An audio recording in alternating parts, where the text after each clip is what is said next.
Seharusnya kalau kita keluar dari tempat pergi ke wudu harus mengulangi dari awal. Tetapi di sini fabana walam yatakallam. Ibnu Umar melanjutkan sholatnya dan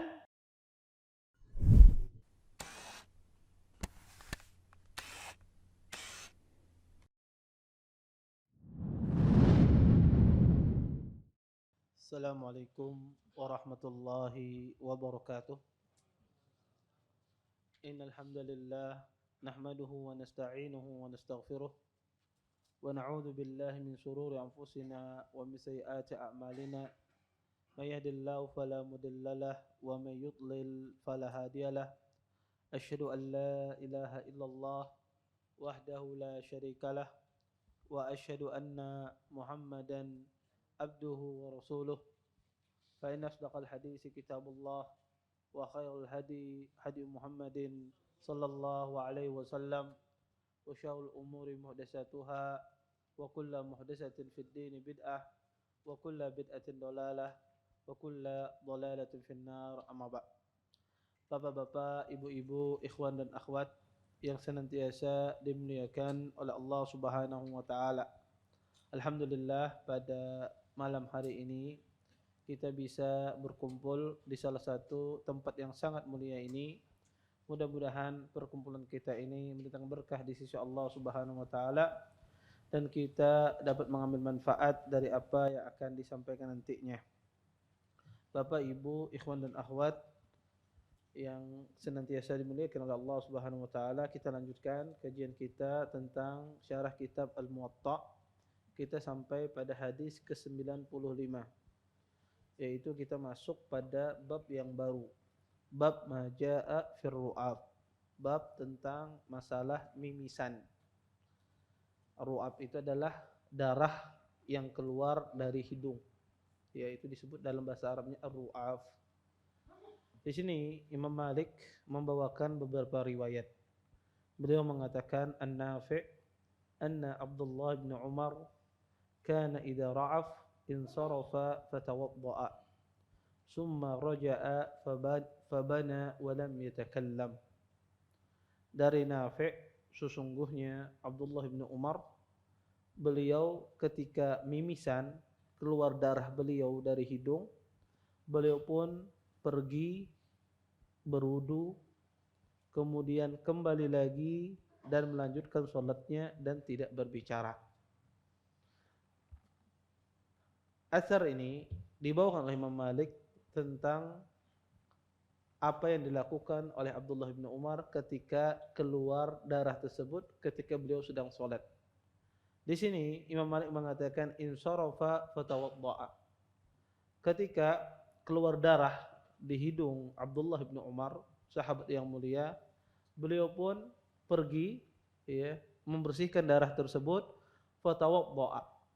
Imam Malik memaknai fatawadda'a di sini bukan berwudu seperti wudu syar'i, tidak. Tetapi yang dipahami oleh Imam Malik dari kata fatawadda'a di sini adalah membasuh. Kata fatawadda'a di sini dipahami oleh Imam Malik membasuh.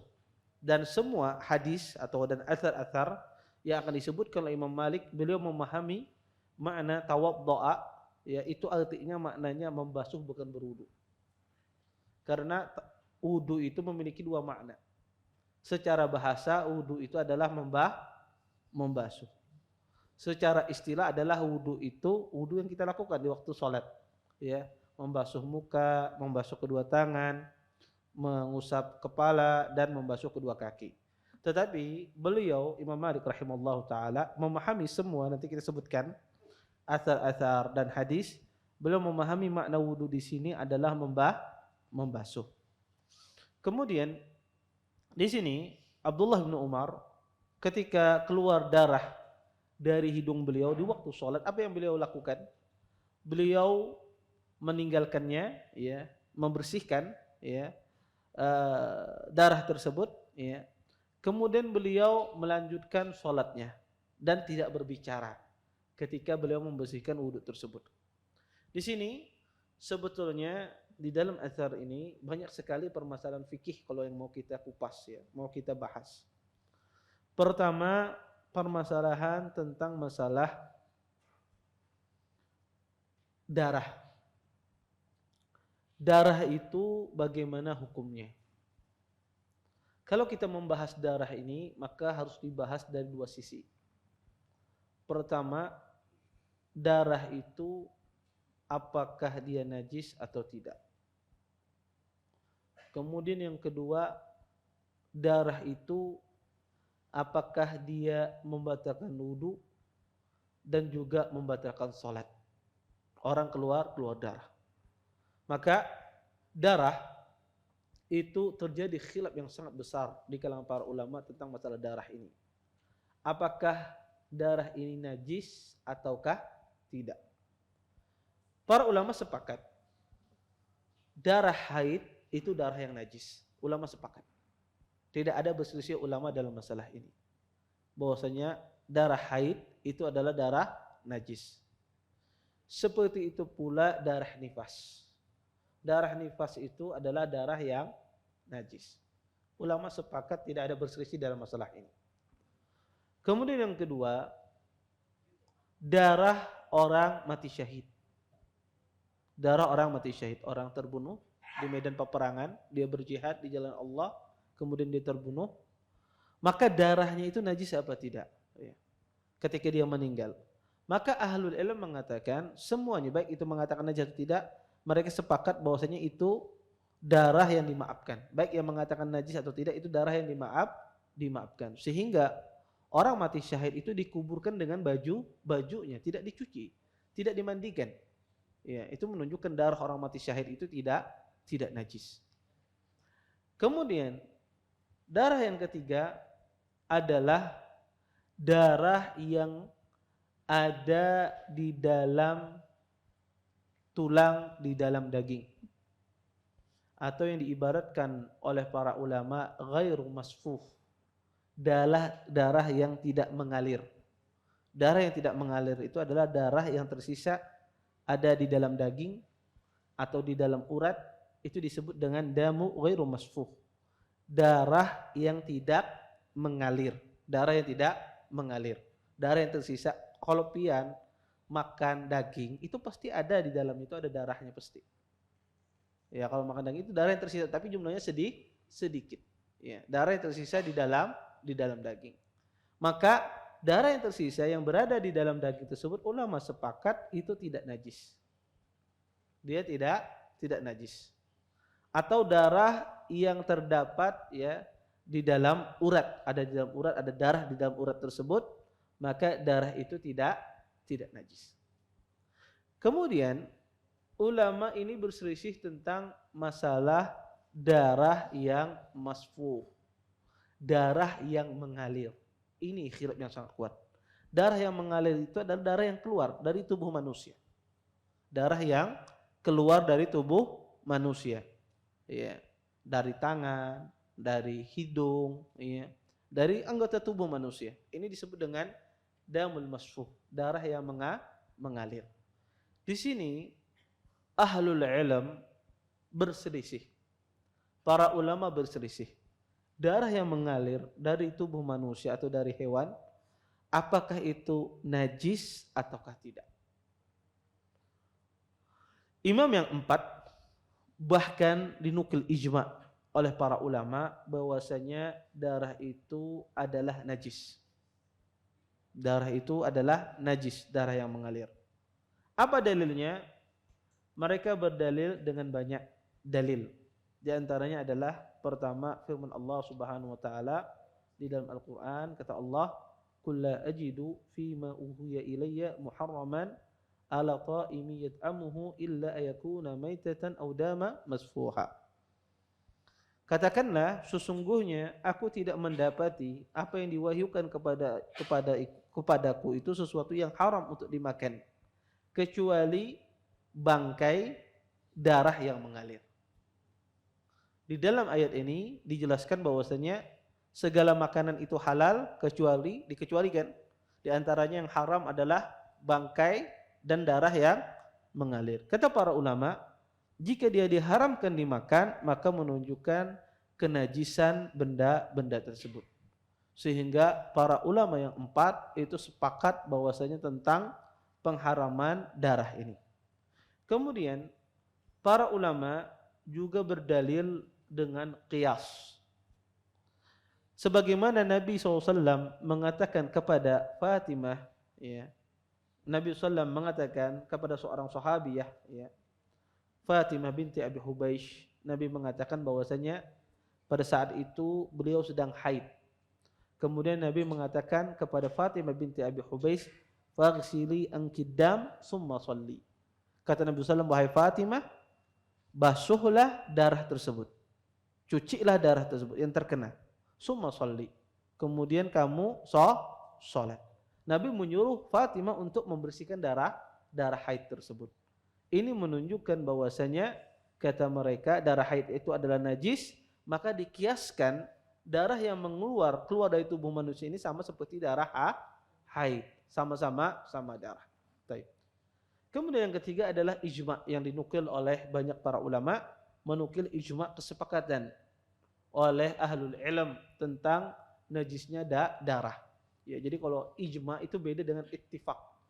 Kalau kita katakan para ulama sepakat, berarti tidak semuanya satu pendapat. Kalau sepakat itu berarti ada sana sebagian kecil yang menyelisihi. Itu makna sepakat. Berbeda dengan ijma. Kalau ijma itu artinya tidak ada yang menyelisihinya. Maka kalau orang ustadz atau sebagian ahlul ilm menyebutkan, ya, dai atau syekh menyebutkan para ulama sepakat, maksudnya adalah itu sebagian besar. Artinya tidak semuanya itu dalam satu pendapat. Ada sebagian kecil yang menyelisih. Itu disebut dengan ittifaq, itu istilahnya. Tapi kalau ijma, kalau disebut ijma artinya tidak ada yang menyelisihinya dalam satu masa. Itu maknanya ijma. Jadi dalam ijma itu tidak ada yang menyelisihi ulama pada masa tersebut. Kalau terjadi ijma di satu masa, tidak boleh lagi orang belakangan itu membatalkan ijma. Jadi kalau misalnya terjadi ijma, kesepakatan yang luar biasa, ya, di dalam satu masa di generasi sahabat, maka tidak boleh ada lagi di generasi tabi'in menyelisih ijma ini. Tidak boleh. Kenapa? Kalau ada orang menyelisih ijma ini, berarti dia mengatakan umat yang terdahulu, generasi yang terdahulu, mereka bersepakat dalam kesalahan. Sedangkan umat Nabi SAW tidak sepakat dalam kesalahan. Kata Nabi SAW, la tajtami'u ummati ala dhalalah. Umatku tidak akan pernah berkumpul dalam suatu kesesatan. Makanya kata para ulama, ijma itu tidak boleh diingkari. Maka kalau terjadi ijma di satu masa, maka masa setelahnya tidak boleh. Kadang-kadang sebuah masalah itu sebelumnya belum terjadi ijma. Kadang-kadang sebuah masalah itu pada masa sahabat, pada masa tabi'in belum terjadi ijma. Kemudian ijma'nya muncul belakangan pada generasi atba'ut tabi'in, dan itu bisa. Maka generasi setelahnya itu tidak boleh lagi mengingkari walaupun pendahulunya ada. Taib. Kemudian ini dalil yang paling kuat di antara ulama yang mengatakan darah itu najis. Kemudian sebagian ahlul ilm melihat bahwasanya darah itu tidak najis. Ya, darah itu tidak najis. Dan dalil yang mereka gunakan dalil yang sangat kuat sekali, luar biasa. Di antaranya mereka berdalil banyak para sahabat mereka berjihad. Kebanyakan sahabat itu berjihad, hampir semuanya berjihad. Dan semuanya mereka melaksanakan sholat dalam kondisi luka. Ketika setelah berjihad, otomatis sahabat itu apa? Luka. Tidak ada orang berjihad nggak ada luka. Pasti dia akan luka-luka, kena tebasan pedang musuh dan seterusnya. Tidak ada satu riwayat pun yang menukil bahwasanya mereka mengatakan darah itu najis. Kalau seandainya dia najis, niscaya para sahabat itu tidak boleh sholat dalam keadaan berlumuran darah. Kemudian di antara dalil juga mereka mengatakan, ya, bahwasanya darah itu tidak najis. Dalilnya ada orang mati syahid. Orang mati syahid mereka dikafankan dengan bajunya yang berlumuran darah tersebut. Kalau seandainya darah itu najis, maka harus dibersihkan Tidak boleh orang dikuburkan dalam keadaan najis, maka harus dibersihkan. Maka kata para ulama darah itu tidak najis. Kemudian di antara dalil mereka mengatakan darah itu tidak najis, bolehnya berhubungan intim dengan wanita yang sedang mengalami istihadah. Wanita yang sedang istihadah itu adalah darah penyakit. Darah penyakit, dia bukan haid tetapi darah ya keluar pada wanita ya, tapi dia bukan darah haid, darah penyakit. Maka para ulama sepakat jika seorang suami mendapati istrinya istihadah, boleh tidak dia berhubungan intim? Boleh. Kenapa? Karena dia tidak najis. Ya, karena dia sesuatu yang diperbolehkan. Kata para ulama, kalau seandainya darah itu najis, niscaya tidak boleh berhubungan intim. Sebagaimana Allah melarang seseorang berhubungan intim ketika haid, karena darah itu adalah najis. Kata Allah dalam Al-Quran, "Qul huwa adza fa'tazilun nisaa fil mahid." Kata Allah, katakanlah sesungguhnya darah haid itu adalah najis, ada. Maka hendaklah kalian memisahkan dari istri-istri kalian fil mahid ketika mereka dalam kondisi haid. Kata para ulama, kalau seandainya darah istihadah itu najis, niscaya diharamkan untuk seorang laki-laki berhubungan intim dengan istrinya. Tetapi kenapa dibolehkan? Ini menunjukkan bahwasanya darah itu tidak najis. Kemudian mereka mengatakan bahwasanya ijma yang dinukil oleh para ulama sebelumnya, ijma yang dinukil, kata mereka ijma itu diragukan ijma'nya. Sehingga mereka tidak menganggap ijma tersebut. Ya. Maka ini dua pendapat yang sangat kuat sekali dalam masalah darah ini. Ya. Pendapat pertama itu paling kuat karena adanya nukilan ijma. Adanya nukilan ijma itu pendapat yang paling kuat. Ya, adanya nukilan ijma itu dalil mereka yang paling kuat. Adapun pendapat yang kedua ini dari sisi pendalilan luar biasa. Dari sisi pendalilan dan bukti-bukti sangat banyak sekali menunjukkan darah itu tidak najis. Ya. Maka kalau ditanya saya pribadi, wallahu taala alam, karena dua pendapat ini sama-sama kuat, tetapi kalau kita ingin berhati-hati, kita menjadikan darah itu adalah najis. Ya, kalau seorang ingin berhati-hati dalam hal ini untuk agamanya, maka hendaknya kalau seandainya ada darah yang mengalir, ya, maka hendaknya dia menyucikannya, membasuhnya dan membersihkannya. Karena ini untuk seseorang lebih hati-hati, dan ini para ulama sepakat. Tentunya membersihkan ini para ulama sepakat ini suatu yang lebih baik. Maka kalau kita mengambil pendapat pertama, ini pendapat yang sangat hati dalam masalah ini. Tapi kalau seandainya ada orang Anda berkeyakinan darah itu tidak najis, maka monggo silahkan. Ya, tidak ada masalah karena dua pendapat ini sama-sama kuat sekali. Ya, sehingga kadang-kadang sebagian ahlul ilm kadang merojihkan darah itu najis, kadang-kadang di sebagian bukunya mereka mengatakan darah itu tidak najis. Kenapa? Dalilnya sangat kuat masing-masing pihak tersebut. Sehingga kalau seandainya ada orang menganggap darah itu tidak najis, maka dalilnya juga sangat kuat. Dan orang yang menganggap darah itu najis juga dalilnya sangat kuat sekali, karena bersama mereka itu ada ijma'nya para ulama. Taib. Ini dari poin yang pertama. Kemudian berdasarkan ini para ulama berselisih, kalau darah itu dikatakan najis, maka apakah sesuatu yang dilahirkan dari darah itu semuanya najis? Contoh misalnya nanah. Orang bebisul, ya, dipencet keluar nanahnya, atau berjerawat dipencet keluar nanahnya. Apakah nanah ini juga najis? Kita tahu nanah itu berasal dari darah.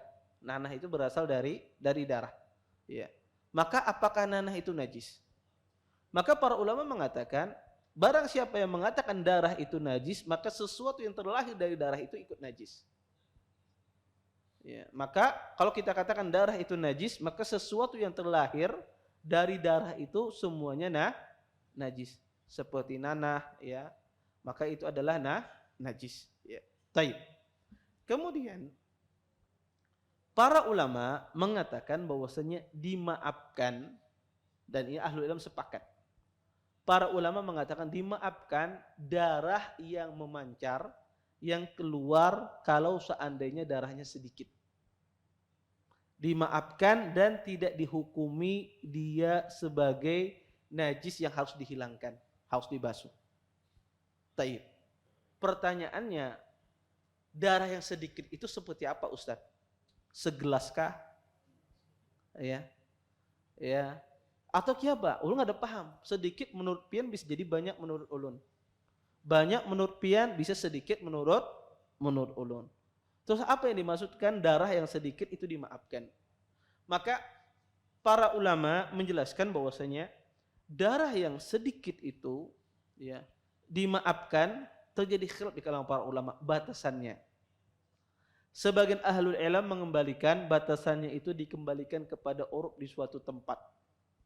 Maka kalau seandainya kebanyakan manusia di tempat tersebut melihat darah yang keluar itu banyak, maka dianggap itu adalah darah yang keluarnya banyak sehingga dia menjadi najis. Maka kalau seandainya di suatu tempat tersebut darah yang keluarnya sedikit, dianggap itu darah yang sedikit, maka dianggap itu darah yang dimaafkan. Tentu ini ya orang yang tidak pengharitan. Kalau orang pengharitan sedikit aja baharitnya, oh banyak ini. Ya. Tentu ini orang yang normal ya, orang bisa memandang sesuatu itu dengan bijak. Maka kata para ulama dikembalikan kepada kebiasaan di tempat tersebut. Sebagian ahlu ilmu mengatakan ukurannya adalah dengan logam. Kalau seandainya qadr dirham ya dengan logam semacam ini, darahnya sebanyak ini, maka lebih dari ini dikatakan najis. Kurang dari ini maka tidak dikatakan najis. Sebagian ulama mengasih kadar sedikit itu adalah dikembalikan kepada orang itu. Kalau inya merasa banyak berarti banyak tak. Kalau inya merasa sedikit berarti sedikit tak. Maka tidak ada kaidah yang jelas di dalam masalah ini. Maka wallahu taala alam, yang paling kuat dalam masalah ini adalah dikembalikan kepada urufnya manusia. Dikembalikan kepada urufnya manusia di suatu tempat tersebut. Ketika dia menganggap ini sesuatu yang banyak dan orang sepakat ini menganggap sesuatu yang banyak, maka dikatakan darah itu najis. Baik. Ini permasalahan yang pertama. Ya bahwasanya darah itu ya yang memancar, yang mengalir, memancar itu adalah yang mengalir. Ya, bukan yang tertahan di dalam daging, bukan yang tertahan di dalam urat. Itu tidak dikatakan darah yang mengalir. Baik. Kalau kita memahami ini, terus apakah darah itu membatalkan wudu dan membatalkan salat?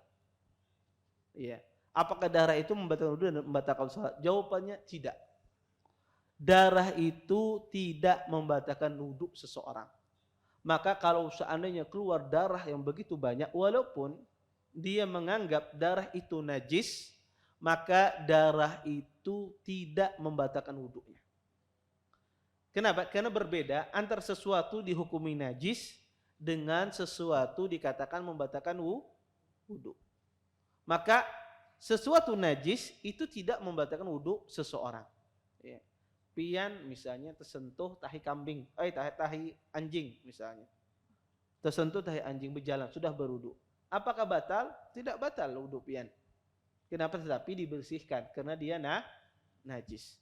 Maka wudu itu tidak batal kalau seandainya keluarnya darah tersebut. Walaupun kita katakan darah itu adalah najis. Kemudian, apakah darah itu membatalkan sholat kita? Ketika keluar di sholat. Nah, inilah kasusnya Abdullah bin Umar. Abdullah bin Umar radhiyallahu taala anhuma disebutkan Imam Malik di sini, beliau ketika sholat mimisan, keluar darah beliau. Di sini para ulama berselisih. Apakah mimisan itu membatalkan sholat seseorang ataukah tidak? Maka jawaban yang paling benar dalam masalah ini adalah jika seandainya darah yang keluar itu jumlahnya banyak, maka sebagaimana kaidah yang kita katakan tadi, darah yang banyak yang mengalir itu adalah najis. Orang di dalam sholat ketika ada najis maka menjadikan sholatnya tidak sah, otomatis membatalkan sholatnya. Otomatis membatalkan sholatnya. Maka kalau mimisan itu jumlahnya begitu banyak, Maka sebagaimana kaidah yang tadi kita katakan bahwasanya itu darah itu najis, dan jika dalam jumlah yang banyak ketika seorang berada di dalam solat, maka itu menjadi solatnya tidak sah karena ada najis di dalam solatnya. Maka harus dia bersihkan. Tetapi jika seandainya darah yang keluar tersebut ya sedikit, ya, mimisan sedikit atau memecah jerawat ketika sembahyang, ya, keluar darahnya sedikit dan ya tidak banyak, maka tidak batal sholatnya. Ya, tidak batal sholatnya karena ini najis yang dimaafkan. Atau pian memukul nyamuk, ya, menggigit pian, ya, hendak menapak ragu-ragu sudah katakan lagi tapak sekali berdarah. Ya, soalnya berdarah di tangannya. Apakah najis? Tidak najis. Ini sesuatu yang dimaafkan di dalam sholat. Sehingga darah yang keluar kalau sedikit tidak najis. Baik. Terus bagaimana dengan sahabat yang mulia ini, Abdullah bin Umar? Beliau keluar darah, kemudian beliau berwudu. Berwudu di sini Imam Malik memahami adalah beliau membasuhnya. Ya, membasuhnya. Ini menunjukkan bahwasanya ru'ab ini, darah ini, mimisan ini tidak membatalkan sholat. Dan kita katakan, ya, kita pahami bahwasanya yang dipahami di sini adalah ru'afnya, mimisannya sedikit tidak banyak. Ya, jumlahnya sedikit tidak banyak. Tetapi bagi Imam Malik sendiri, walaupun jumlahnya banyak, itu tidak membatalkan sholat. Walaupun jumlahnya banyak, itu tidak membatalkan sholat. Adapun ulama yang mengatakan darah ini najis dalam jumlah besar, mereka katakan memahami hadis Abdullah bin Umar ini, mereka pahami dengan dua pemahaman. Pertama, Abdullah bin Umar ini darah yang keluarnya itu sedikit. Kalau seandainya darah keluarnya yang banyak, maka makna wudu di sini ada berwudu syar'i. Berwudu syar'i. Kemudian permasalahan berikutnya dalam perbuatan Abdullah bin Umar ini adalah beliau setelah berwudu melanjutkan sholat, tidak mengulang dari awal. Jadi ini iskal, ya, iskal di dalam asar Abdullah bin Umar ini, bahwasanya beliau ketika keluar darah berwudu, ya, kemudian melanjutkan sembahyang tadi. Seharusnya kalau kita keluar dari tempat pergi ke wudu harus mengulangi dari awal. Tetapi di sini fabana walam yatakallam. Ibnu Umar melanjutkan sholatnya dan tidak berbicara. Kata fabana itu maksudnya dia melanjutkan sholat tadi, tidak diulang dari awal. Para ulama mengatakan, dan ini kaidah di sebagian ahlul ilm, salah satu madhab Abi Hanifah, mereka mengatakan semua hadas itu, orang kalau berhadas, terkantut, apapun lah, di tengah-tengah sholat, ketika melanjutkan sholat, dilanjutkan di mana ia berhenti tadi. Ya, dilanjutkan di mana dia berhenti. Ini pendapat. Tetapi pendapat ini pendapat yang marjuh, pendapat yang sangat lemah. Kenapa? Karena berdasarkan hadis-hadis yang lemah. Berdasarkan hadis-hadis yang lemah. Pada asalnya seseorang itu kalau dia batal sholatnya, maka dia memulai dari awal. Di rakaat kedua misalnya batal, maka dia 2 rakaat tadi dia dapat bersama imam tidak dianggap. Seolah-olah dia sholat cuma belum sholat sama sekali. Iya. Perbuatan Ibnu Umar ini mungkin bisa kita tafsiri, ya, kita pahami bahwasanya beliau melakukan pergerakan, ya, pergerakan yang tidak mengubah gerakan sholat, yang tidak mengubah hay'ah sholat, dan itu bisa terjadi. Bisa jadi tempat air yang beliau ambil untuk membersihkan darah tersebut berdekatan dengan beliau, sehingga tidak mengharuskan beliau memutar balik badan beliau. Ya, jangan kita bayangkan tempat wudunya seperti mungkin Masjid Al-Faruq, misalnya harus ke kanan dulu, ya, harus ke kiri dulu. Bisa jadi tempat wudunya ada di samping beliau ada air. Maka kata para ulama, pergerakan yang banyak di dalam sholat itu diperbolehkan selama tidak mengubah hay'ah sholat, selama tidak mengubah gerakan sholat. Selama orang yang melihatnya ini kayak masih sembahyang aja, maka masih tetap dikatakan dia sah sholatnya. Tapi kalau orang melihatnya ini sembahyang kakak ada kasih dene, iya, mina ke kanan, ke kiri misalnya. Orang melihat kadang kalau lagi membedakan. Ini kayak sembahyang, kayak kada. Maka ini kata para ulama, pergerakan semacam ini, orang yang melihatnya tidak bisa membedakan lagi orang ini sholat atau tidak, maka pergerakan ini batal. Karena gerak yang banyak di dalam sholat asalnya makruh kalau tidak ada hajah. Pergerakan yang mengubah bentuk kita dalam sholat, maka pergerakan tersebut membatalkan sholat. Apalagi pergerakan tersebut membelakangi kiblat. Maka kalau orang melakukan pergerakan di dalam sholat, dia lakukan membelakangi kiblat, maka batal sholatnya. Karena dia sholat tidak menghadap dengan kiblat. Ya, kalau pian ada bisi anak misalnya, ya, anak pian nakal misalnya, kemudian dia dari belakang, ya mengganggu pian, ditarik sarung sidin misalnya, ya, ditarik pian hendak menangkap kada kawainya bundur, kemudian pian berbalik, maka itu batal. Karena kita membelakangi apa? Kiblat. Ya, karena di antara syarat sholat itu adalah kita menghadap kiblat. Tapi selama kita menghadap kiblat, kita melakukan pergerakan yang banyak karena ada hajah, maka itu tidak batal sholatnya. Ya, tidak batal sholatnya. Misal ada anak, ya, anak pian bawa ke masjid, ke sana kemari pian tarik misalnya, pian tarik di samping pian, atau pian melakukan pergerakan agar anak ini diam misalnya, tapi tetap pian berada menghadap kiblat, maka itu tidak batal sholatnya, tetap pian sholat, kada masalah. Ya. Maka Ibnu Umar di sini, para ulama menafsirkan pergerakan yang beliau lakukan di sini adalah pergerakan yang tidak mengubah hay'ah sholat, gerakan sholat, sehingga beliau tidak memulai dari awal. Wallahu ta'ala a'lam. Taib. Kemudian kita lanjutkan pada hadis berikutnya. Berkata Imam Malik, annahu balaghahu anna Abdullah bin Abbas kana yar'uf fayakhruju fayaghsilu ad-dam summa yarji' fayabni ala ma qad shalla.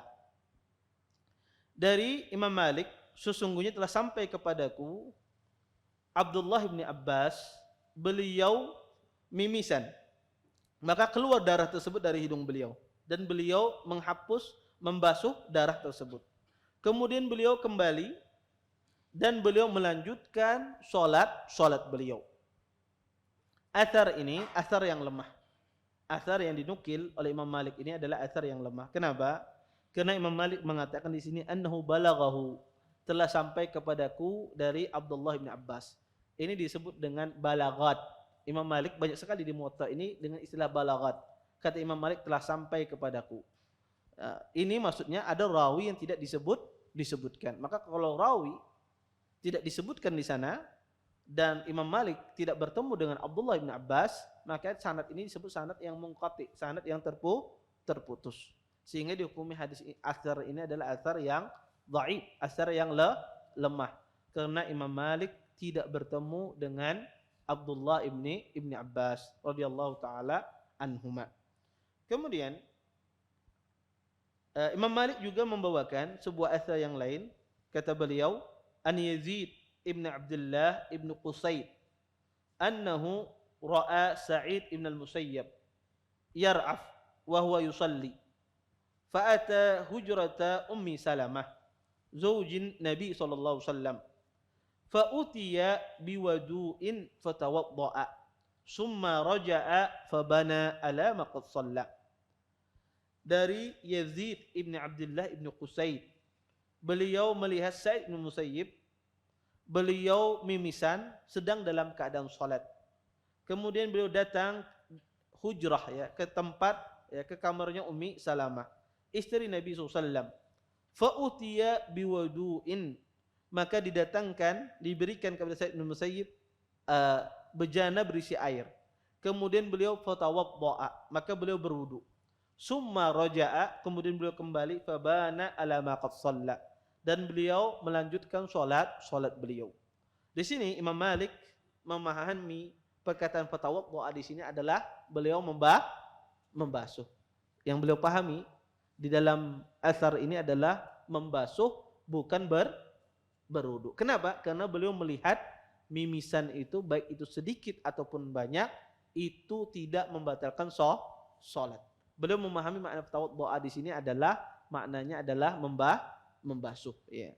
Tetapi yang rajih wallahu taala alam, bisa maknanya membasuh di sini, bisa maknanya berwudu. Maka sebagaimana kita katakan, kalau seandainya dimaknai di sini adalah membasuh, berarti mimisan yang keluar itu adalah sedikit. Kalau dimaknai di sini adalah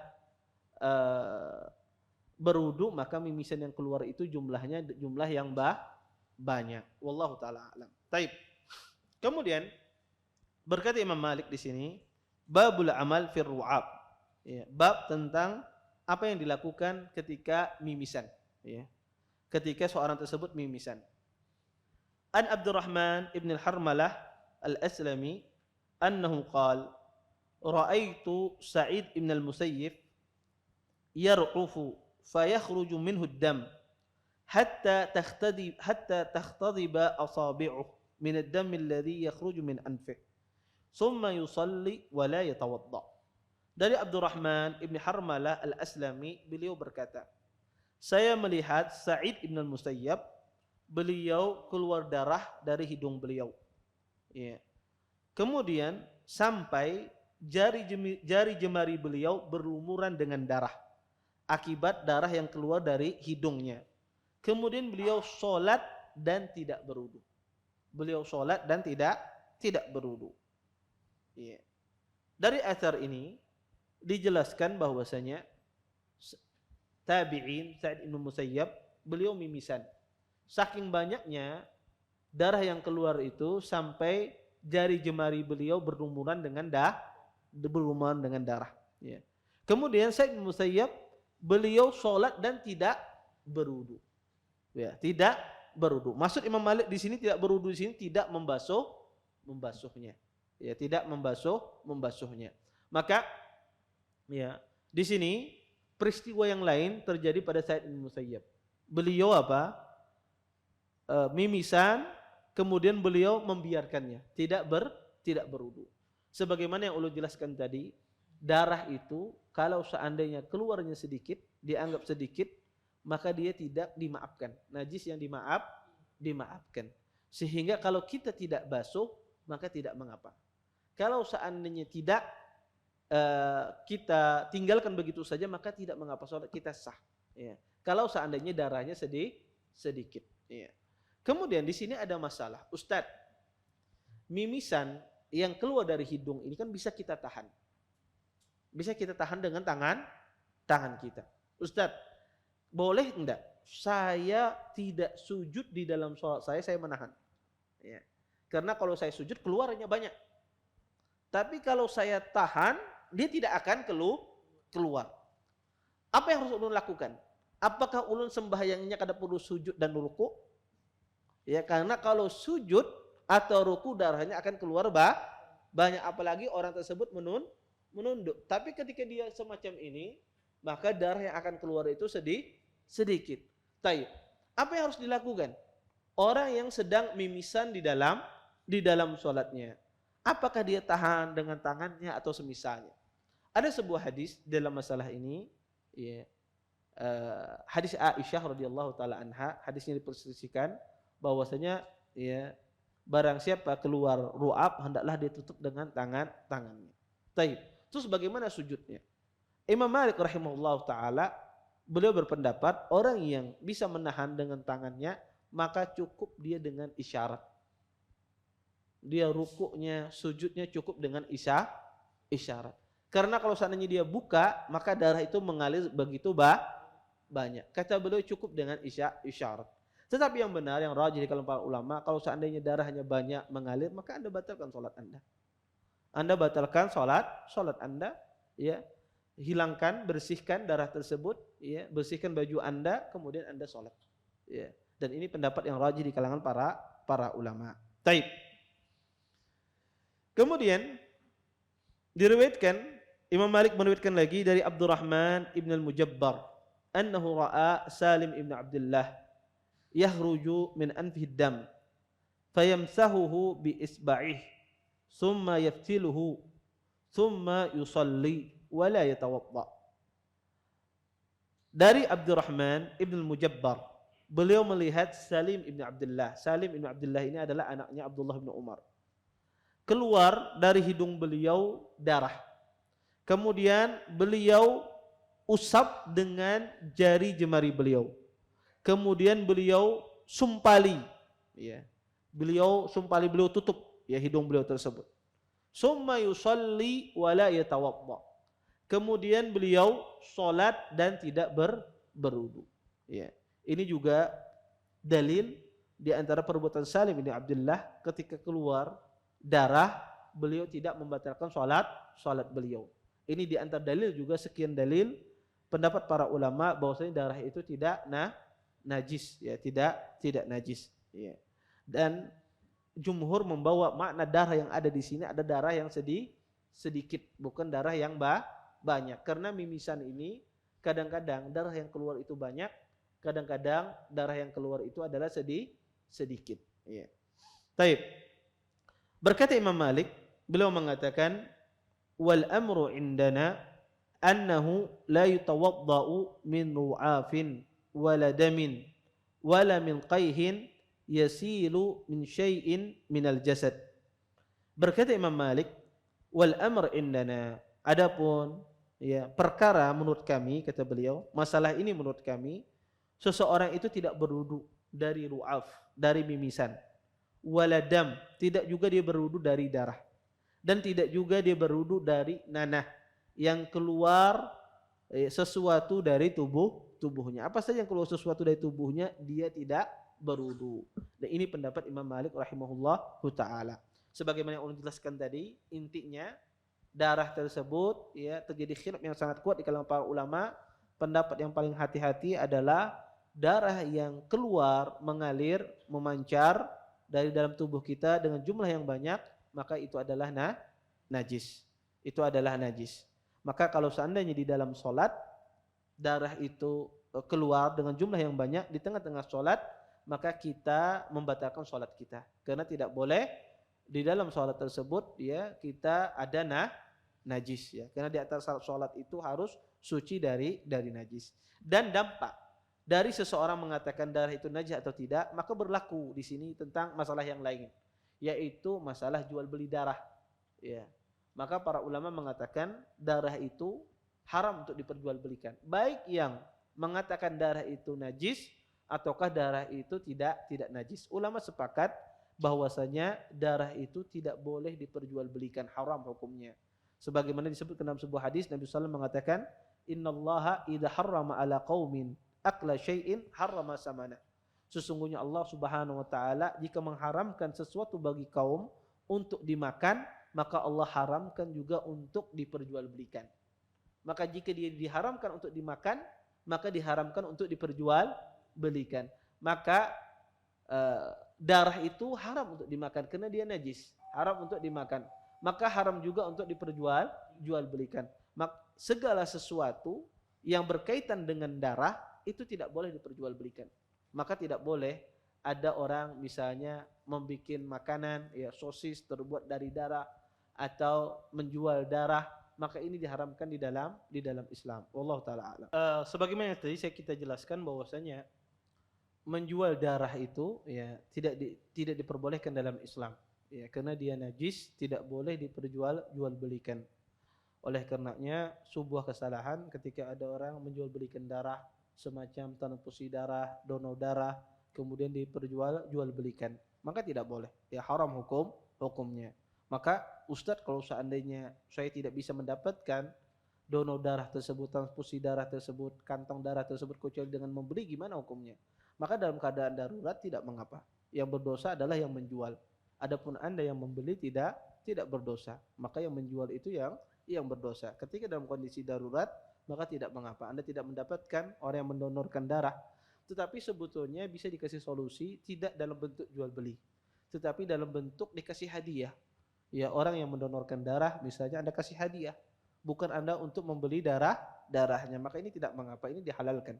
Kalau kita kasih dia hadiah, kita kasih cenderamata, kita kasih uang, tidak dalam rangka membeli, tapi dalam rangka memberi hadiah atau imbalan atas jasa baiknya, maka tidak mengapa. Wallahu taala alam. Ini mungkin yang dapat saya sampaikan pada pertemuan kali ini. Intinya darah itu terjadi khilaf di kalangan para ulama, apakah dia najis atau tidak, maka yang rajih kita katakan darah yang mengalir itu pendapat yang paling berhati-hati dalam masalah ini adalah najis. Jika dia sedikit dimaafkan, jika dia jumlah banyak dia menjadi najis. Ketika terjadi di dalam sholat jumlah banyak maka batal sholat seseorang. Wallahu taala a'lam. Baik. Kita menjawab pertanyaan yang masuk. Kemudian ada yang bertanyakan di sini bisa angkat tangan. Ya. Ada yang bertanya? Ya, silakan.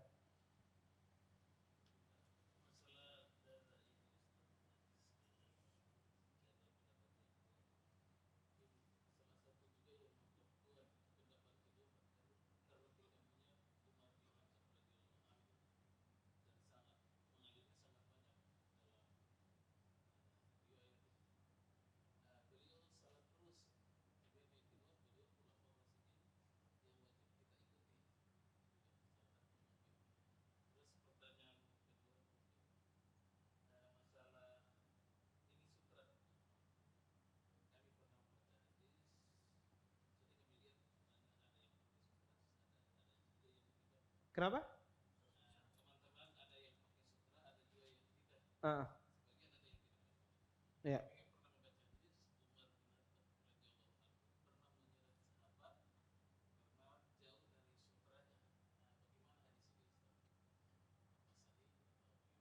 Hmm. Ya. Itu. Ya. Jazakumullah khair atas pertanyaannya.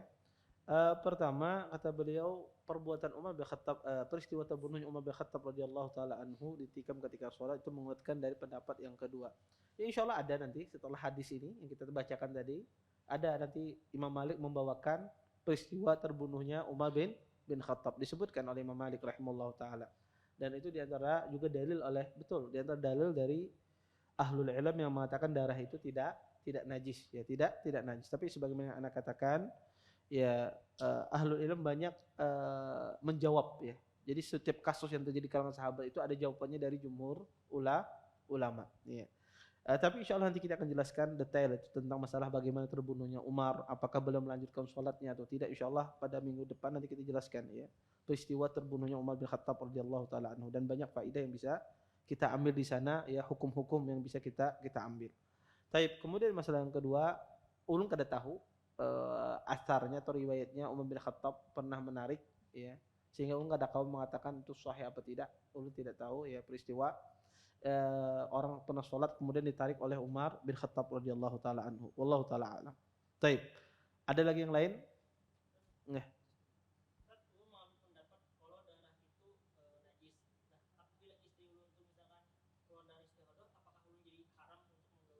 Iya.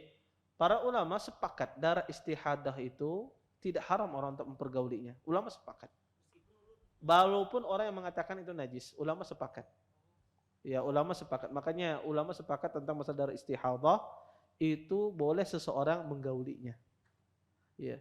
Kata para ulama ya, berbeda antara najis dengan mempergaulinya. Dua hal yang berbeda, sehingga kata mereka diperbolehkan mempergauli walaupun dia keluar darahnya, walaupun Anda menganggap darah itu najis. Ini pengecualian dari jumhur, sebagaimana mereka mengecualikan darah orang yang mati syahid. Ini darah orang yang mati syahid. Kata mereka darahnya tidak najis, dimaafkan. Seperti itu pula istihadah. Baik. Kita jawab pertanyaan ini dari online.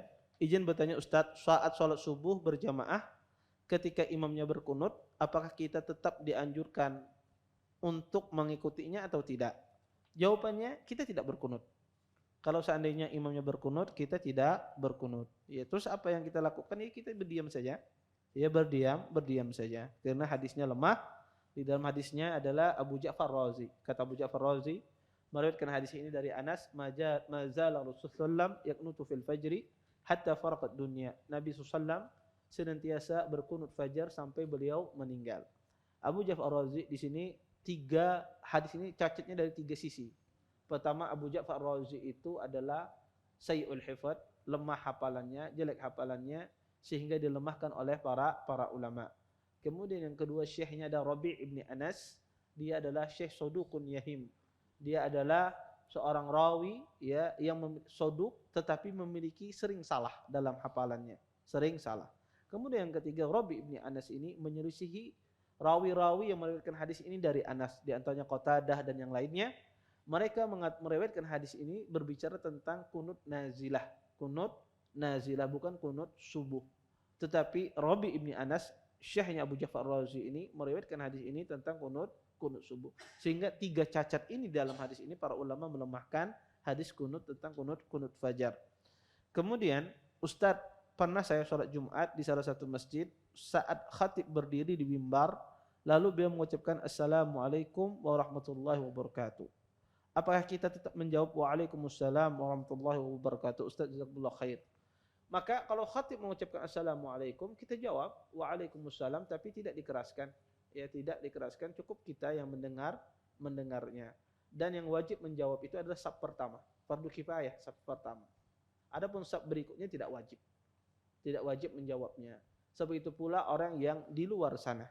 Kalau seandainya orang di luar sana mendengar salam imam dan dia tidak ingin sholat di masjid, maka tidak wajib.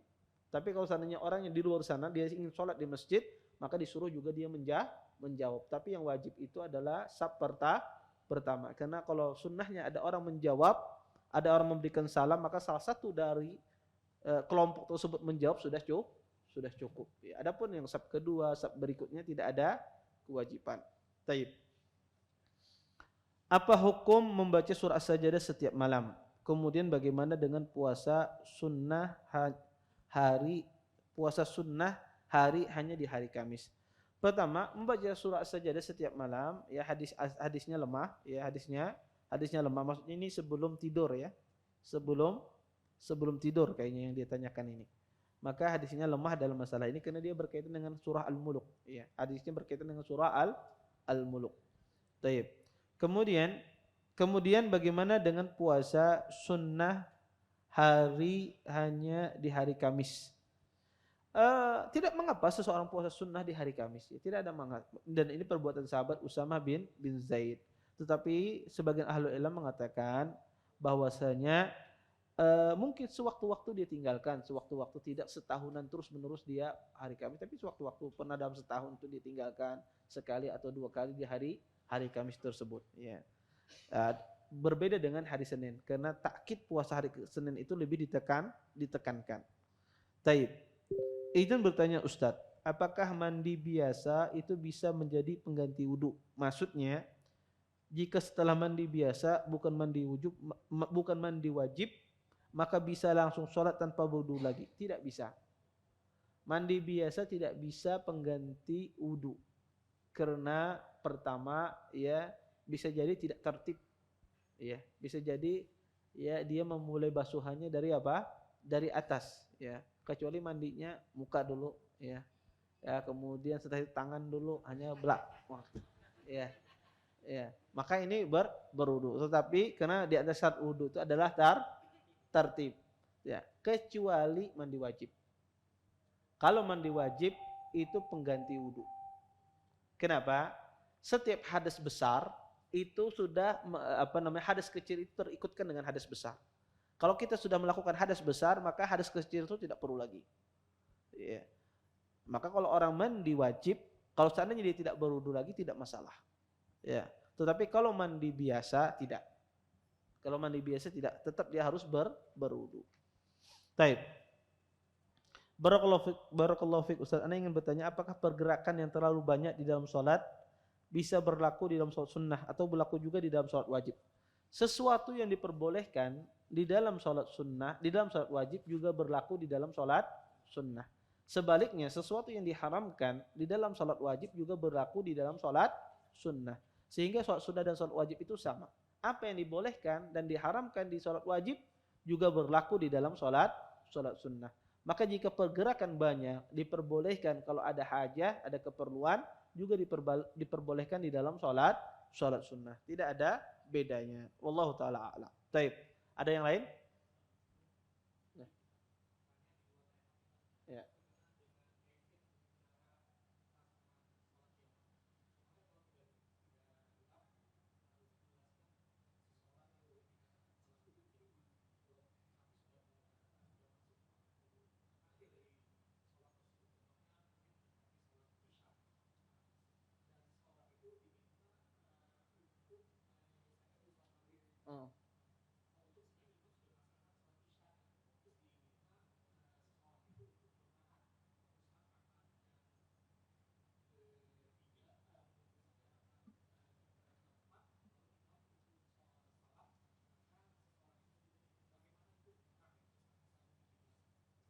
Iya, jazakumullah khair. Beliau menanyakan kalau seandainya orang masuk di masjid, dia musafir, kebetulan di masjid tersebut sholat isya, sedangkan musafir ini sholat maghrib. Apa yang harus dilakukan? Maka sholat musafir tersebut dia sholat maghrib walaupun imamnya sholat isya. Ketika imam itu di rakaat ketiga, maka sang musafir tersebut dia bertahan di rakaat ketiga, duduk tasyahud dia. Kemudian menunggu imamnya sampai selesai. Jangan dia salam, assalamualaikum, kemudian 4 pulang lawan imam, tidak. Tetapi dia duduk, tidak salam, sampai imamnya duduk di rakaat keempat. Ketika imamnya salam, dia ikut salam semacam itu. Adapun kalau dia salam duluan sebelum imam, ini tidak boleh, ya. Ya, ini tidak boleh, ya, karena imam itu harus diikuti dan kita sholat selesai bersama dia, ya. Maka semacam itu cara seseorang ketika rakaatnya berbeda dengan rakaat imam, maka dia duduk menunggu imam itu sampai duduk kepada rakaat keempat, ya, kemudian dia imamnya salam, dia pun ikut salam. Wallahu taala a'lam. Baik. Ada yang lain? Cukup? Ya, silakan. Waalaikumsalam.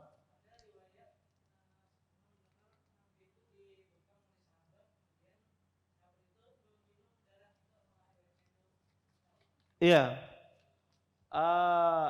Terjadi perselisihan di para ulama tentang masalah itu, ya. Tentang masalah itu dikeluarkan oleh Imam Al-Baihaqi, ya. Dikeluarkan oleh Imam Baihaqi tentang masalah meminum darah, apakah ada sahih apa tidak. Sebagian ahli ilmu banyak melemahkan riwayat tersebut.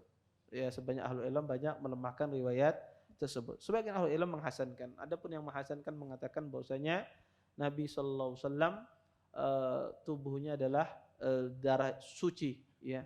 Tubuhnya mubarak, penuh berkah, ya. Sebagian ulama mengatakan kalau seandainya itu hadis yang hasan itu sebelum terjadinya pengharaman tentang masalah darah. Ya, sebelum terjadi pengharaman masalah darah. Tetapi riwayat ini dipersisihkan oleh para ulama. Ya, riwayat tentang sahabat meminum darah itu dipersisihkan. Banyak ahli ilmu melemahkan riwayat tersebut, ya. Ya, riwayat tersebut. Wallahu taala alam. Mungkin itu saja yang dapat ulun sampaikan, mudah-mudahan bermanfaat. Kita tutup dengan majlis. Subhanakallahumma bihamdika asyhadu an la ilaha illa anta astaghfiruka wa atubu ilaik. Assalamualaikum warahmatullahi wabarakatuh. Terima kasih. Jazakumullah khairan wa barakallahu fikum. Video ini dibuat atas partisipasi dari donasi Anda. Semoga menjadi amal jariah bagi Anda semuanya.